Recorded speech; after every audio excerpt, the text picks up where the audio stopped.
Hello guys, welcome back. അപ്പോൾ guys എല്ലാവർക്കും സുഖമാണെന്ന് വിചാരിക്കുന്നു.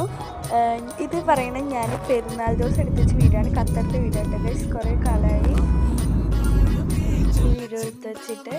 ഇത് ഞാൻ പെരുന്നാൾ നിസ്കാരത്തിന് സ്റ്റേഡിയത്തിലോട്ടാണ് പോയത്. അവിടുത്തെ കുറച്ച് ക്ലിപ്സൊക്കെ ആഡ് ചെയ്തിട്ടുണ്ട് കേട്ടോ ഗൈസ്. എല്ലാവരും കണ്ടിട്ട് പറ്റുകയാണെങ്കിൽ റിവ്യൂ ഒക്കെ പറയണേ. അവിടെ നിന്ന് എടുത്തൊരു ക്ലിപ്പ് ഞാൻ ഇതിൽ ആഡ് ചെയ്തിട്ടുണ്ട്. പിന്നെ നമ്മൾ പെരുന്നാൾ നിസ്കാരം കഴിഞ്ഞു, അതിനുശേഷം നമ്മൾ ചായ കുടിക്കാൻ പോകട്ടോ ഗൈസ്. അപ്പോൾ ഞങ്ങൾ ചായ കുടിച്ചതെന്ന് പറയുന്നത് ന്യൂ പ്ലാസ കഫ്റ്റീരിയ പറഞ്ഞിട്ടുള്ള ഒരു ഷോപ്പിൽ നിന്നാണ്. നല്ല രസമുണ്ടായിരുന്നു കേട്ടോ ഗൈസ്. അവിടുത്തെ ചായക്കടയ്ക്ക് ഞങ്ങളെല്ലാവരും ഓരോരോ കടി എടുത്തിട്ട് എല്ലാവരും ടേസ്റ്റ് ചെയ്തിട്ടോ ഗൈസ്. അതിനുശേഷം ഞാൻ ചായക്ക് കുടിച്ചിട്ട് ഞങ്ങൾ നേരെ വീട്ടിലോട്ട് വിട്ടിട്ടുണ്ട് ഗൈസ്. അവിടുന്ന് നല്ല ചിക്കൻ ബിരിയാണിയും പിന്നെ അതേപോലെ ചെമ്മീൻ ഇറച്ചിയതും അങ്ങനെ കുറച്ച് ഐറ്റംസൊക്കെ കഴിച്ചിട്ട് ഗൈസ്. പിന്നെ